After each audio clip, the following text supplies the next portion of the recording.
you're doing your best to keep your child healthy. Good food, physical activity, and regular doctor visits. But if your home feels tense, disconnected, or constantly on edge, none of that may be enough. Because the research shows that children who are raised in homes that are high stress, low connection, are more likely to develop obesity, high blood pressure, and even a weakened immune system. So we're not talking about the daily stress of life. We're talking about the way your family functions day to day.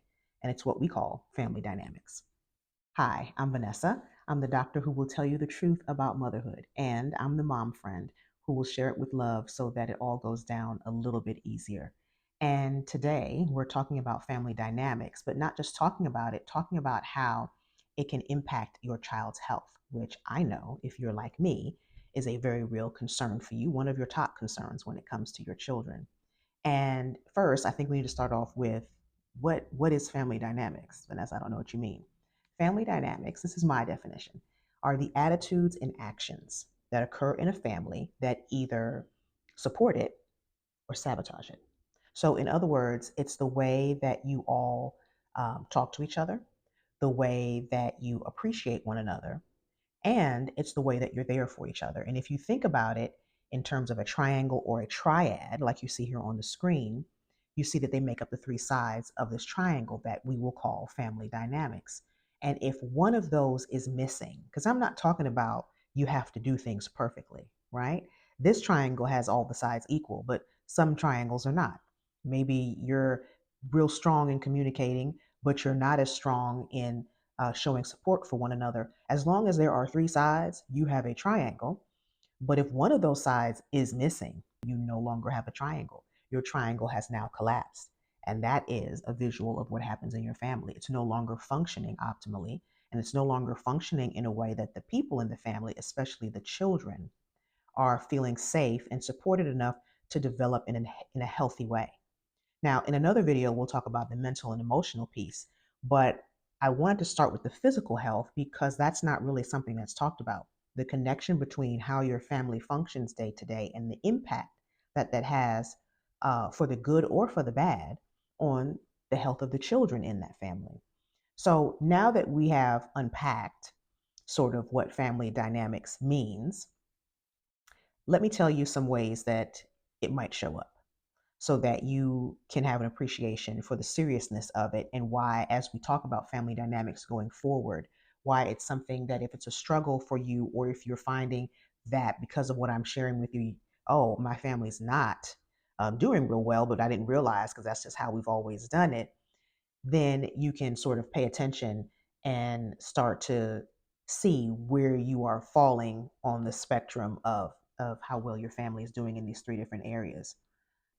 I, as a pediatrician, had a lot of struggle with asthma patients. Some of it had to do with the environments that they lived in and things in the air outside of their home and the conditions within their home that made their asthma attacks more likely. But even when you put that aside, and even if you had patients from different environments, it would be sort of common for there to be some patients that you just couldn't get a handle on their asthma. It didn't matter how many times we switched up the regimen or if we switched out the medications that we were providing or adding on more medications. Some kids just kept breaking through and having asthma attacks that would get them in the hospital eventually. And it never really occurred to me because it happened in the hood when I had patients in the hood or it happened in suburbia. It never occurred to me that the environment at home could have that much impact on their health. I knew about how family dynamics jacked up emotional and mental health because that's my personal experience. And that's the experience that I've had in my family and my siblings have had in my family. But I didn't really think that it had that much of an impact on the physical health of my patients. And now when I think back and think about how frustrating it was trying to manage these patients and thinking, well, maybe these moms were not following my instructions and so on and so forth. Hey, listen, when my kids were little, story time was a sanity saver for me. To know that every week I can take my kids to the library and they would read stories to my children and have them thoroughly occupied while I could just, I don't know, have a thought was gold to me. But guess what? Story time doesn't have to end for you. I still do story time every Friday, but it's in your inbox. So you get to hear stories that happen with me and my family and the life lessons that I learn without having to experience the story for yourself. If that sounds great to you, click the link below. It's in the description. Okay, let's get back to the video. Now I'm understanding that a lot of it could have been the environment at home, not just the space, but how the people were getting along or not getting along or whatever else was happening that was toxic in terms of behavior in the space, and how the stress of that is internalized by the child. They take it in and it literally impacts the function of their bodies. Now, we're not talking about the occasional argument between mom and dad. We're not talking about siblings having a little bit of an argument. We're not talking about a child is disappointed because they didn't get their way. We're not talking about forgetting your child's game because you were at work late. That's not what we're talking about. We're talking about a day in and day out pattern where, when it comes to communication, people are coming into the house, not speaking to each other, not acknowledging the people who are already there as you come in. You come in, you're on your phone as it is, and then you plop yourself on the couch and you continue to look at the phone, and you are oblivious to everyone and everything else in the space. You feel like getting something to eat, you realize that there is something for dinner, and you fix yourself a plate, you go take it into your room, you put your device on, and you scroll through and do whatever you're doing by yourself in your room. Very little communication with anyone else. And if somebody asks you a question, you may have a one word answer. You may look them in the eye, you may not, to where either you don't talk much at all, or when somebody says anything to someone else, it becomes an entire argument that goes on and on and on, and seems to grow and become other things the longer that they talk, and that's a regular thing, so that they bounce between arguing or silence and withdrawal. We're talking about that kind of dynamic. Or when somebody talks to you, they say mean and cruel things. There's emotional abuse. You're constantly criticized. You're constantly put down. You never have the sense that you're able to do anything right. A child growing up in that environment that is very negative and very hostile verbally will have physical responses that we'll unpack here in a little bit. But in terms of valuing each other, like I just said, part of it is the poor communication, but part of it is that you don't even care to find out how somebody's day was. You don't ask anybody in the home how you're doing, how are you feeling. Not even observing each other to say, hey, you look sad today, is everything okay? Where people can just move in and out of the home like ships passing in the night, like we're not actually related, like we're not actually having any sort of love for each other. We're just here, we just happen to live together, and we're all doing our own thing. That is a very unstable environment for a child. They have been planted in your home. If you think of them as a plant, they need nourishment. They need the soil, which is your home, but they also need light. They also need water. And these are the things that are a part of the nurturing that help them to develop, to feel confident, and to actually be healthy, to feel safe in their skin, that it's safe for them to develop here, that they don't need to be concerned that they have to get up and be on the run at any moment. So there's also the element of, is your home a place where there are constant people constantly coming in and out? Strangers. Like your child or your children doesn't know who these people are, but they're coming in and out for whatever reason. They have no notice. They have no idea when the person is leaving. And they don't know these things because, again, there is no communication. People are just doing what they want to do when they want to do it. And there are levels to things, right? And so we're not talking about the occasional surprise. We're talking about a regular, repeated pattern where there's just a general disregard for the people in the home, particularly the adults or the older kids in the home towards the younger. The younger a child is experiencing this sort of instability and insecurity, the more damaging it is for their health, because they're exposed to this level of stress at a younger age and for a longer time, because all things being normal, they'll be in that house until they're 18, unless part of the instability and trauma is that they are moving from home to home, or it's the kind of environment where they feel threatened that they will be thrown out. If they will be there from birth with this family until they're 18, the more years that they experience this instability, this sort of contempt for their existence, or this disregard, people just ignoring them and they have to fend for themselves, that level of stress for several years does have a negative impact on their bodies and on their health. So we've talked about examples in how communication can be dysfunctional in a home and how there can be a lack of appreciation or value that the members of the family attach to each other. And so then you understand why there is a lack of support. It can be the constant lack of support where one child is on a team and no one ever comes to their game.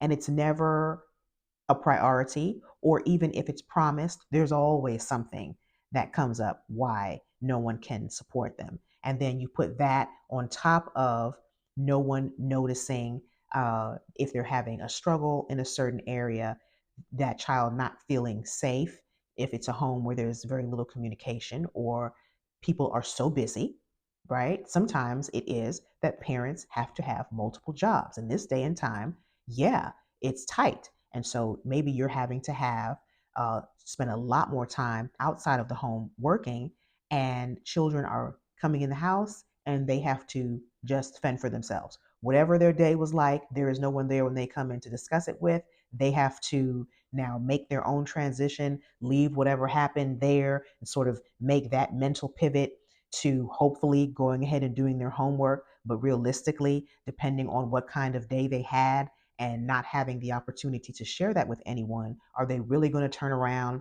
and give their homework the best effort? Or are they really going to turn around and give their best effort studying for the test because they still have a bunch of junk from school that they're carrying that they don't have a place to put it? They don't have somebody that they can share it with who actually cares to listen and can offer them some support. And so that's another kind of scenario where day in and day out, right? We all have these days here and there. We can't always be there for everyone all of the time. But if it's a pattern where people have to just fend for themselves, they have to take on responsibilities that are probably not age appropriate, because those who are the heads of the home, you and your husband, are having to have your attention divided in many other ways because you are concerned about the financial needs of the home. Or if there is someone who is a substance abuser in the home and they happen to be one of the parents, then they are not available. And they may be dangerous to be around. And they may be the reason why strangers are coming in the home. And they might be the reason why the other spouse is having to carry all of the weight of managing the home, making sure there's a steady income, making sure that children's needs are met. But one person can only do but so much. And so many things are falling through the cracks. People are feeling like they don't matter, that nobody cares, everybody's on their own. And that is a situation and a scenario for disaster on many levels. But today we're talking about with regard to the physical health. So at the top of the video, I talked about three areas. There are many ways that this can impact a child's health, but I think three that are top of mind and would be most concerning for you, and so that's why I mentioned it, is obesity, high blood pressure, and a weakened immune system. The thing about family dynamics is the dynamics are in play when there's a family. So, uh, as soon as this child comes into the world, they are experiencing the dynamics of the family, whether they are the firstborn or the seventh born. There is a dynamic, a flow that has been started between the parents, at least, and then between the parents and the siblings that are already there in the family that they are coming into. And it is clear to an infant early on, because an infant is just concerned about their survival, right? That is the limitation of their mental capacity at that time, is they know that they need to be fed, they don't like this wet diaper, and they are sleepy. And so they are making noises so that somebody who's around can give them assistance. Well, you, as their mom, typically the one who is going to respond, because for heaven's sakes, you just carried this child for 9 months at least, or maybe less, depending on the scenario. And your body is literally designed and started to prepare for the reality that you yourself would be feeding this child. And so you're already in the position, uh, for several reasons, but physiologically, you're in the position to be the main nurturer for your child. Yes, husbands, fathers matter and they have their role to play. They are necessary because, as I said earlier, if too much of the responsibility is falling on one person, then that person now is out of balance in their ability to be able to meet the needs of those in the home. And so when it comes to obesity, the research is showing that children as young as 4.5 years old are being diagnosed as clinically obese when they don't have a secure attachment to their mother. Why would that happen? Well, in severe instances, it would be because of postpartum depression, which is why it is very important for you, as a mom, to be paying attention to how you are feeling coming up to delivery, immediately after delivery, and certainly while you're at home recovering, being mindful of how you're feeling and sharing that with those around you, particularly if you have the support to do so, because you need those people to take everything off your hands that has nothing to do with that baby, because your main priority should be to bond with your baby. When I had our oldest, my mom came to visit, shortly after I was home from the hospital. And what did I need her to do? I needed her to cook. I needed her to help tidy up after whatever messes I was making throughout the home, taking care of my son. Yes, she held my son and she bonded with him, but I needed to bond with him. And she was there to help facilitate that, because that is what is most important. Because infants who are crying, but the mom is not responsive. She's not sensitive to the fact that this child is crying, and she's not responding by trying to figure out what the baby needs. If this continues to be a pattern, this baby learns that, okay, no one is going to take care of me. I am just going to be going through this on my own. And the problem is, they never make a secure attachment to their mother. It's much harder for them to, the longer that this goes on, because think of it as, I can't depend on her. It's an insecure attachment. I'm here crying and she's not responding, or maybe somebody else does if she's not available. But if she's the one that I'm here with most of the time, she's pretty much ignoring what's happening. Maybe it's because you're completely overwhelmed and exhausted and you just want to sleep. There are a number of things that fall short of flat out, I just pretend that this child doesn't exist. But if there are significant delays in the time that you are able to get to that child and they're crying for a long time and they're worked up and agitated, these are the cues that a baby picks up on that says, okay, it's just me. I'm just here fighting for myself.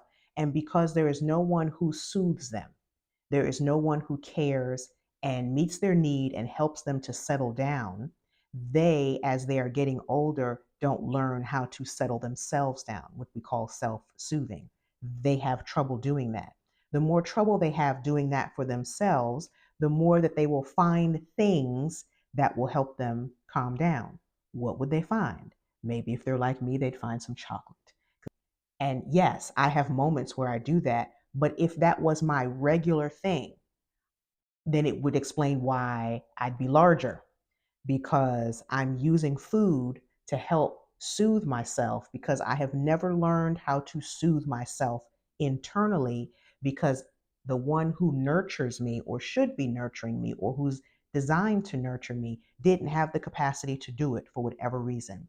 And so I was left to figure it out for myself. And what I figured out was to put something in my mouth. Now, there are children who self soothe with their thumb or they suck their tongue or things like that. But when you get older and you're mobile and you have access to food, then you start putting food in your mouth. And if you're in a family that is already obese, then it's just part of the culture of the home. That's what they see that you do. And so once they see you doing it, they go, oh, well, that's what we do here. And so they do it as well. And if that keeps them quiet, they're allowed to do it. And the more they do it, the more overweight they become. And so that's just one way that some dysfunction in the way that your family connects with each other can show up early in childhood and be a health hazard to a child in terms of obesity, and then all the things related to obesity later on. So obesity is one thing, but then if you think about high blood pressure and you're like, but Dr. Vanessa, why would a child have high blood pressure? Well, if you think about a negative home environment and you think about all the things that are possible, you think about the arguments between parents, and maybe there's a divorce brewing, or maybe there's an older sibling who is problematic in the home. In my family, my dad and one of my older sisters, it was just a constant thing. Their relationship was never functional, and it was constantly on display in my home. And it bothered me to no end because I love my dad and I love my big sister. And so it was stressful for me to watch it. No, I did not have high blood pressure, but in an environment where the more variables that you put in, maybe substance abuse, or maybe the parents in the family just themselves didn't grow up in very communicative homes. Nobody really talked a lot. And when they talked, it was heated. And so that's what they're doing. They talk in a negative manner and it quickly escalates. And so if you're in an environment where there's just a constant tension, people are just on edge. You don't know when the next thing is going to pop off. You don't know when the next argument is going to be. And heaven forbid there's any kind of domestic abuse happening or physical abuse with the child. If you're in that sort of scenario, you are tense. You are in a constant fight or flight mode. Your nervous system is ramped up.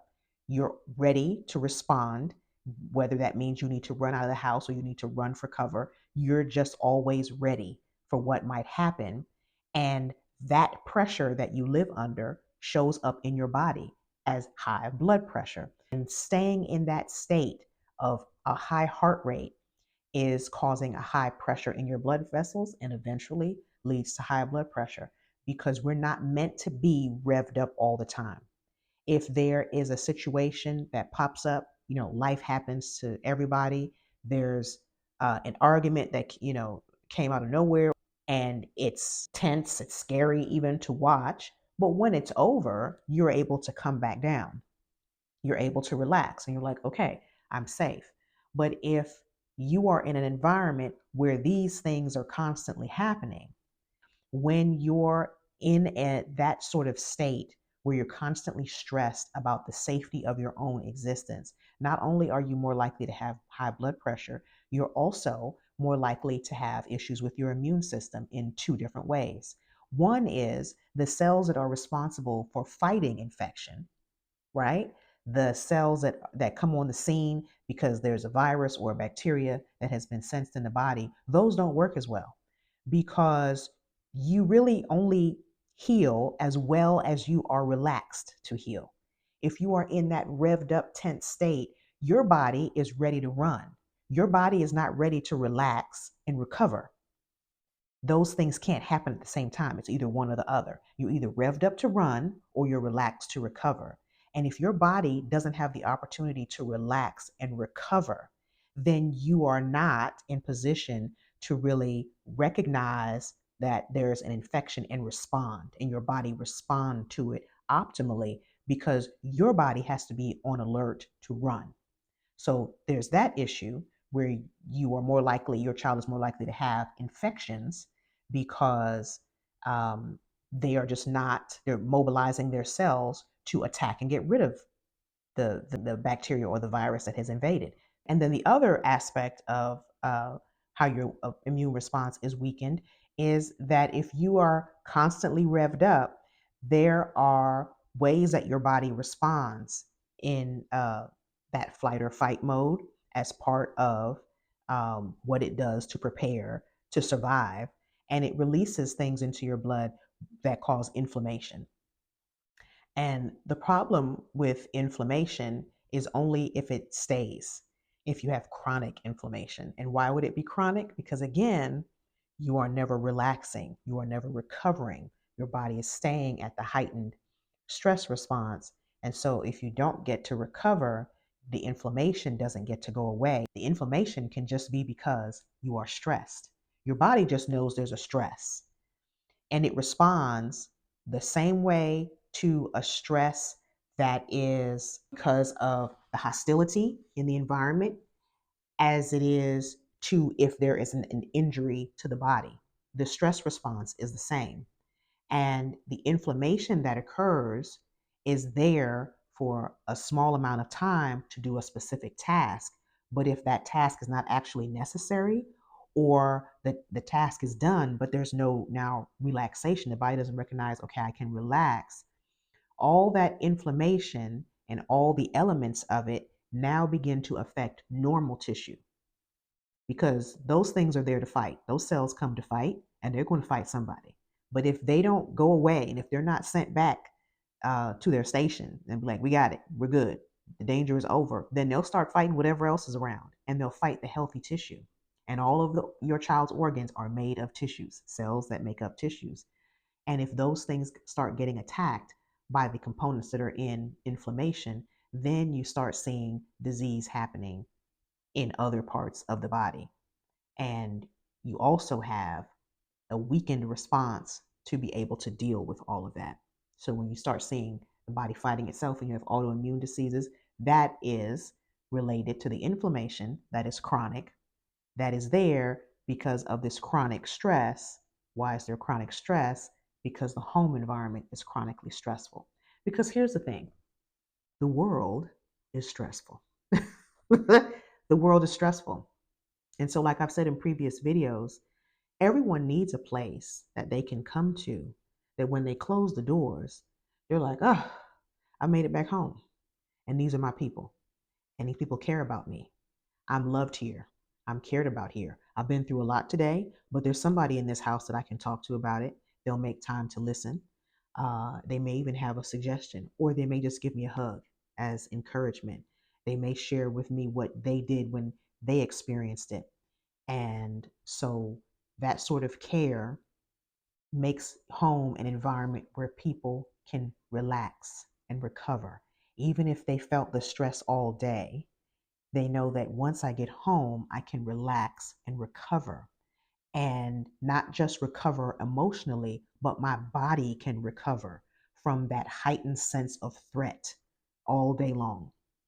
And so it does matter what the environment is in your home.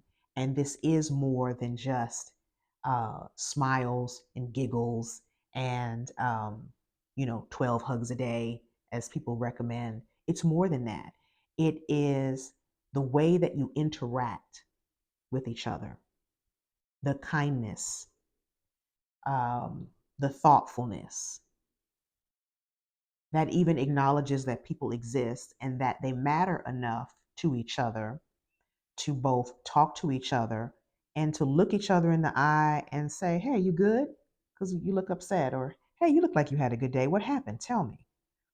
And that sort of camaraderie in the home is essential because, again, I say it all the time, your family is the first and most important community that your children are a part of. They learn how to deal with everything and everyone else based on what they learn at home. And so, as much as we want to go ahead and make sure we put a good plate of food in front of them, or we want to make sure we put them on a team for their favorite sport so that we know that they get physical activity all the time, they're not just sitting with the phone, they do get active. We make their appointments for them to have their annual checkups because we want to make sure that they're okay. And all that is wonderful. And I encourage you to keep doing that. But we also have to be mindful of the quality of the interactions that we are having in our families, how well we are bonding, how well we are caring about each other, how well, like we talked about in previous videos, how well are you caring? How well are you showing compassion? How well are you celebrating? Will siblings get along all the time? No.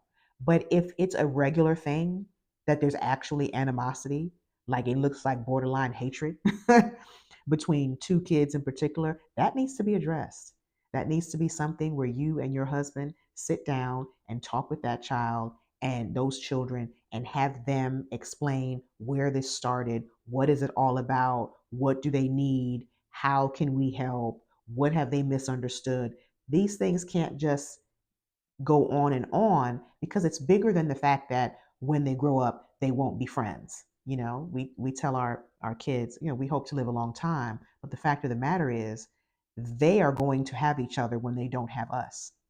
And the way that they um, tend to their relationship now will have all the impact on what kind of relationship they have as adults. And so, yes, it is important in terms of how they relate going forward in the relationships they have and whether or not their families get together and all of that. But I want them healthy. It's more than just having peace in your home, although peace is paramount. I say that all the time too, but their health is paramount too. And so I'm hoping now that you have an appreciation for how important it is to be mindful. To be mindful. I don't expect for you to do everything perfectly, and I'm not adding anything onto your plate because I'm a mom too. I'm not adding anything onto your plate to try to make your life miserable, nor am I trying to shame you into thinking that you are a failure. What I want you to do is, because I know that you are probably a very attentive mom and you're doing the best you can, I want you to understand other elements that you can add in and just consider. It's things like this. Like I said, having those conversations that are difficult, especially if you see siblings that are not getting along and it's been a long standing thing. It's not an argument here and there. It is they don't speak to each other. They don't ever spend time with each other. They hardly talk to each other. Like, we have to address that. But it's also things like a family dinner. And I know you are busy, like everyone else is busy. But one night a week, one night when you all gather around a table, and it's not optional. Okay, so here's where we have to remember that we are the moms, and this is our castle, and what we say goes, right? And so everyone needs to prioritize that there will be everybody agrees on the night, and on this night we all have dinner together. Dinner will be at this time. If you don't cook, that's fine. If you do cook, that'd be even better because you're communicating care. But hey, just get the food. Get the food. Try to make it as healthy as possible. But if you can't make it as healthy as possible, the point is getting around a table and eating. Because I'm gonna tell you, if you don't know already, the children talk when the food is there. They might not even mean to talk. They might be just so into what they're eating, and they just start talking about stuff, and then they realize, oh, I didn't. Did I actually say that out loud? Yes. And then you get to follow up and piggyback on what they're saying and get more clarification and get to know the things that they are dealing with. But when people know that we're going to sit around the table on this night and we're going to eat together, and it might be awkward at first if you don't do this regularly, if this is not your habit, maybe it's not wasn't the habit in the family you grew up in, and so this is all like new to you. Okay, so don't expect everybody's going to start running their mouth, but keep making that appointment every week. We get together this time. Anything else you have to do, schedule it on another night because this is our night. This is family night, and this is what we're doing. And you eat and make sure it's things that everybody likes so that everybody feels like they have been thought of, they have been considered, they can eat good. On that night, we're going to eat good, we're going to eat together, and soon you will see the conversation start. I've mentioned it before, it's called the Ungame. I think it's still on Amazon. It's not sponsored. It's some cards that just have topics. Some are questions, some are statements, and depending on there's like a level one and a level two. Level one is very gentle. Like, what's your favorite color? Things like that. And anybody can pick a card, and sometimes the thing says just say something, just make a statement. And the beauty of the ungame is the only rule is you do not interrupt. It doesn't matter if you agree or disagree. You do not interrupt. You don't interrupt the person who is making the statement. You don't interrupt the person who is answering a question that the card asks to be asked. You let the people talk And your job is to listen to the answer and hopefully hold on to it so that it is something that you have now gotten to know about this person that you can refer to later, that you can keep in mind and follow up later if they said something about an experience they had, and you know they're still involved with that person, and you say, hey, how's it going with so and so, did y'all resolve whatever issue, and then they know, okay, you heard me, and then you cared enough to come back to see if everything is good. um, so you can start with a one night a week family dinner, something where there's a break in the chaos so that people can calm down, because people need a refuge from the crazy. And the people who are family, who live together, who love each other, part of a healthy family dynamic is the people in the family are invested in the family functioning well for the benefit of everyone.